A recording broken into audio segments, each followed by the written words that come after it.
Okay, I've changed my layout a little bit in my interface by embedding my Arnold render view directly into the interface. And I've done that.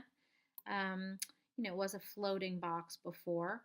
Um, I've done that by just holding it down and waiting for this little blue bar to pop up in between my outliner and my viewport. And now I'm able to embed my render view here. And then I just, by clicking on this tab, I have collapsed the outliner. So I'm able to really see pretty big my interactive Arnold render view. And then also, and it is rendering from my camera. And then I'm able to kind of see my entire scene here in my perspective view.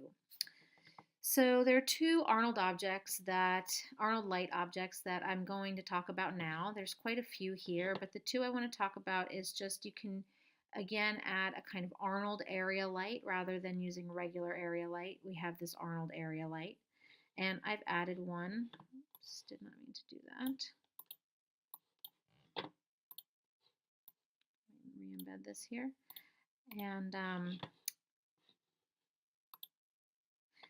And so I've added one to the scene here already. Let me zoom into it.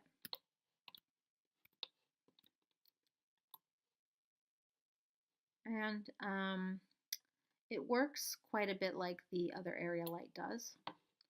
And we can look at the attribute editor here. I had to increase the intensity on it, again, because even though it's an Arnold light, it still isn't as intense as it needs to be. There's also something called exposure here, and this actually will also kind of increase the intensity. It's another way to increase the intensity is to increase this exposure. So between these two, you should be able to get a kind of nice bright light effect on your scene. And so there are probably a lot of really specific parameters in the area light that I'm not necessarily going to get into now, but this is another type of light object you can create. The other one, which is kind of interesting, is this mesh light here. And actually what we can do is I'm going to create a new object in my scene, and let me pull it out so I'm able to see it. Okay, here's my torus that I just dropped in. Make it a little bit bigger. And right now it's being illuminated by the area light, but I can actually turn any object into a light itself. And so this will give the light actual kind of physical shape and physical presence in the scene, aside from also being just a way to illuminate the objects in the scene. It becomes an object itself. So I can do that by having my torus selected. Let me frame it up here by pressing F. And there it is. And let me move it out a little bit more. Maybe up. I just want to be able to see it in my camera. And I don't want it kind of interacting with my other light. I'm going to be able to do it. It's got to be on this side for me to see it. Okay, I get it. All right, let me move my area light kind of back a little bit and then move my torus over. Maybe I'll set it right there in between my cubes. So what I do is if I have this selected, now I can go under Arnold to the lights. I can hit mesh light, and that is going to turn that torus into a light object. And I have to hit this light visible thing down here in order to be able to see it.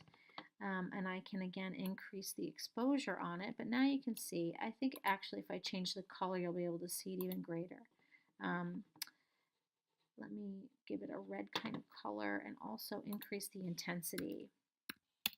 And now not only do I have a kind of light, the torus is a kind of object, so it's emitting a kind of light, but it's also emitting light and interacting with the other shapes around it.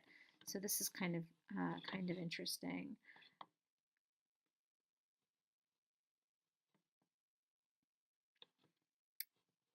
And so if I increase the intensity here, and this is what you can see the difference between intensity and exposure.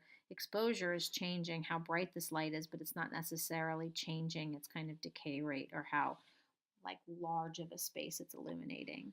Whereas here it kind of, by changing the intensity, it is brightening it. There's also this thing called use color temperatures, and this is a way that you can adjust the temperature of this kind of on a spectrum that's similar to a spectrum from a kind of tungsten light to a halogen light, a tungsten light being um, a very warm kind of traditional light bulb, warm kind of yellow tone to the more like kind of bluish tones of daylight and LED and halogen. So you can use this kind of temperature gauge here in order to change from a kind of warm to kind of cool light if you would like to use this instead of changing the color.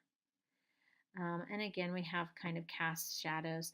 The one thing I would say about shadows, where I don't necessarily see too many here, the other thing I'm noticing about this is, and this is something we'll get into, let me zoom out a bit here.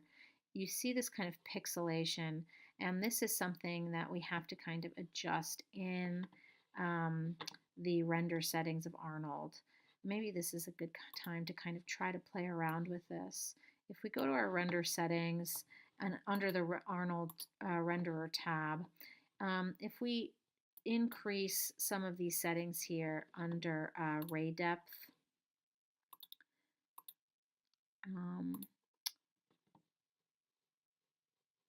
and under some of these sampling settings, we're going to be able to increase the quality of our render. So let me start to kind of increase the cameras and see if we're starting to get some of that pixelation and noise to kind of go away. Let me see if I increase the diffuse, if that will kind of do it.